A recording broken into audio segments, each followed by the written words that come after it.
যতগুলো রক্তের বিচার দুনিয়াতে হয় না, সেদিন লক্ষ কোটি মানুষের সামনে সেই রক্তের বিচার করবে কে?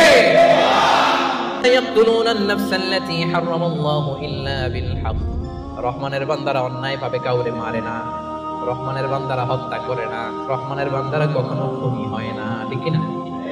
ওয়ালা ইয়াকতুলুনা আন-নাফসাল্লাতী হারামাল্লাহু ইল্লা বিল হক। খবরদার, রহমানের বান্দারা অন্যের রক্তে নিজের হাত রাঙায় না। Keep in your mind Malakar ভাইরা, অন্যের রক্তে নিজের হাত রাঙায় না।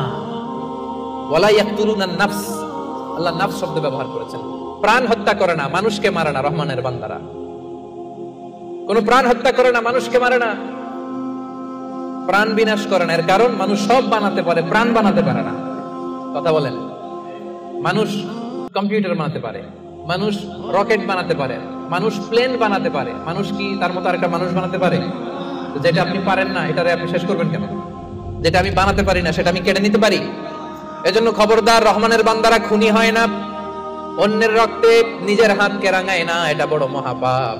রব্বুল আলামিন কালামুল্লাহ মাজিদে ইরশাদ করেন, মান কাতালা নাফসান বিগাইরি নাফসিন আও ফাসাদিন ফিল আরদি ফাকান্নামা কাতালান নাসা জামিআ ওয়া মান আহইয়াহা ফাকান্নামা আহইয়ান নাসা জামিআ। যে ব্যক্তি একজন মানুষকে হত্যা করলো সেজন্য গোটা বিশ্বের সবাইকে হত্যা করলো, আর যে ব্যক্তি একজন মানুষের প্রাণ বাঁচিয়ে দিল সেজন্য গোটা বিশ্বের সব মানুষের প্রাণ বাঁচালো। পড়েন সুবহানাল্লাহ। কি সুন্দর ইসলাম! দেখেন, আমাদের জান, আমাদের সত্তা, আমাদের নিরাপত্তার কথা ইসলাম কতটা ভেবেছে। এটা মহাপাপ।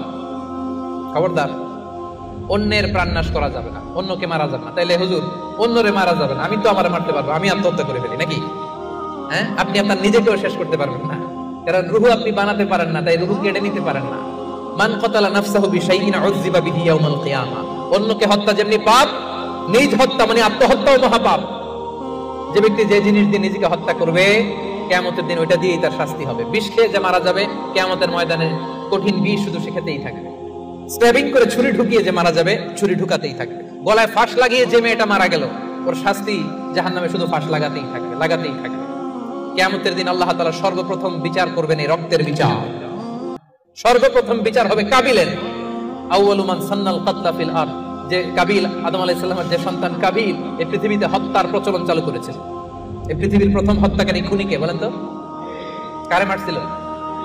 এজন্য পৃথিবীতে যত হত্যাকাণ্ড, ওই হত্যার একটা পার্সেন্টেজ গুনাহ ওর আমলনামায় আছে না নাই? কিয়ামতের দিন আল্লাহ দুইটা বিচার দিয়ে শুরু করবেন। হাক্কুল্লাহ, আল্লাহর হকের প্রথম বিচার হলো নামাজ, আর হাক্কুল ইবাদ, বান্দার হকের প্রথম বিচার হলো রক্তের বিচার। রক্তের বিচার, যতগুলো রক্তের বিচার দুনিয়াতে হয় না, আল্লাহ সেদিন করবেন। এই পৃথিবীতে গুম আছে না নাই? বাংলাদেশের নিউজে শোনেন না, গুম করে ফেলছে, খুন করে ফেলছে, বস্তাবন্দি করে ফেলে দিয়ে আসছে। আহা, দুনিয়ার কেউ দেখে নাই, কোনো প্রমাণও নাই। সেদিন লক্ষ কোটি মানুষের সামনে সেই রক্তের বিচার করবে কে?